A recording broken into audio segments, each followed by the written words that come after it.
MLA Rahul മാങ്കൂട്ടത്തിനെതിരെ വീണ്ടും ലൈംഗിക പീഡന പരാതി.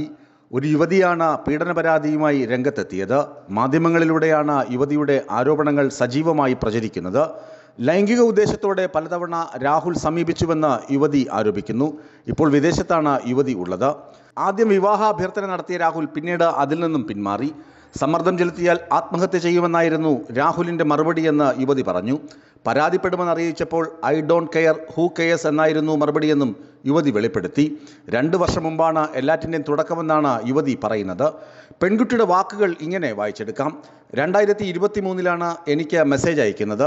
ആദ്യം ഇൻസ്റ്റഗ്രാം വഴി മെസ്സേജ് വന്നു. ശേഷം നമ്പർ വാങ്ങി. പിന്നാലെ ടെലിഗ്രാമിലൂടെ മെസ്സേജ് അയക്കാൻ തുടങ്ങി. ടൈമർ സെറ്റ് ചെയ്തായിരുന്നു മെസ്സേജുകൾ അയച്ചിരുന്നത്. എല്ലാ ദിവസവും മെസ്സേജ് ചെയ്യുമായിരുന്നു. പിന്നീട് എനിക്ക് നിന്നോട് ആദ്യം മുതലേ ഇഷ്ടമായിരുന്നുവെന്ന് പറയാൻ തുടങ്ങി. താല്പര്യമില്ലെന്ന് പറഞ്ഞപ്പോൾ വിവാഹം ചെയ്യാൻ താല്പര്യമുണ്ടെന്ന് അയാൾ പറഞ്ഞു. പിന്നീട് ലൈംഗിക ഉദ്ദേശത്തോടെ പലതവണ അയാൾ സംസാരിച്ചു. അശ്ലീല സന്ദേശങ്ങളും അയച്ചു. ആദ്യം വിവാഹാഭ്യർത്ഥന നടത്തിയ രാഹുൽ പിന്നീട് അതിൽ നിന്നും പിന്മാറിയെന്നും യുവതി പറഞ്ഞു. സമ്മർദ്ദം ചെലുത്തിയാൽ ആത്മഹത്യ ചെയ്യുമെന്ന് രാഹുൽ യുവതിയോട് പറഞ്ഞുവെന്നും പരാതിയിലുണ്ട്. 2 മാസം മുമ്പ് വരെ രാഹുൽ മെസ്സേജ് അയച്ചുവെന്നും പറയുന്നു. ഇരകൾ ഏറെയുണ്ടെന്നറിഞ്ഞതിനെ തുടർന്നാണ് വെളിപ്പെടുത്താൻ തീരുമാനിച്ചത്. പരാതിപ്പെടുമെന്നറിയിച്ചപ്പോൾ I don't care who cares എന്നായിരുന്നു അയാളുടെ മറുപടി. ജനപ്രതിനിധിയാകുന്നതിന് മുൻപാണ് ദുരനുഭവങ്ങൾ നേരിട്ടത്. രാഹുലിന് രാഷ്ട്രീയ സ്വാധീനമുള്ളതിനാൽ പരാതിയുമായി താനാരെയും ഇതുവരെ സമീപിച്ചില്ല.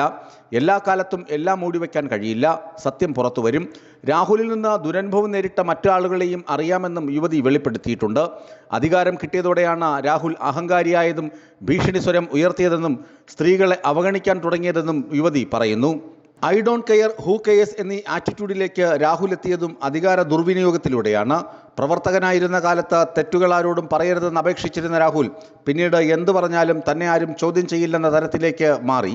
അതേസമയം യുവതിയെ നിർബന്ധിച്ച് ഗർഭചിത്രം നടത്തിയെന്ന കേസിൽ രാഹുൽ മാങ്കൂട്ടത്തിനെതിരെ കേസെടുക്കാനാകുമോ എന്നതിൽ പോലീസ് നിയമോപദേശം തേടിയിട്ടുണ്ട്. ഗർഭചിത്രം നടത്താൻ സമ്മർദ്ദം ചെലുത്തിയത് ക്രിമിനൽ കേസെടുത്ത് അന്വേഷിക്കണമെന്നാവശ്യപ്പെട്ട് ഹൈക്കോടതി അഭിഭാഷകനായ ഷിൻഡോ സെബാസ്റ്റ്യനാണ് എറണാകുളം സെൻട്രൽ പോലീസിൽ പരാതി നൽകിയത്. എന്നാൽ പരാതിയിൽ അവ്യക്തതയുണ്ടെന്നാണ് പോലീസ് ഭാഷ്യം. ഗർഭചിത്രം നടത്താൻ സമ്മർദ്ദം ചെലുത്തിയെന്ന് പറയുന്ന ശബ്ദ സന്ദേശത്തിൻ്റെ അടിസ്ഥാനത്തിലായിരുന്നു പരാതി. ഈ ശബ്ദ സന്ദേശം രാഹുൽ മാങ്കൂട്ടത്തിൻ്റെതാണെന്ന് ശാസ്ത്രീയമായി തെളിയിക്കേണ്ടി വരും. കൂടാതെ മറുവശത്തുള്ള ആളെ സംബന്ധിച്ചും വ്യക്തത വരുത്തേണ്ടതുണ്ട്. ഇതേ തുടർന്നാണ് മാധ്യമ വാർത്തകളുടെ അടിസ്ഥാനത്തിൽ നൽകിയ പരാതിയിൽ പോലീസ് നിയമോപദേശം തേടിയിരിക്കുന്നത്. ന്യൂസ് ഡെസ്ക് വിസ്മയ ന്യൂസ്.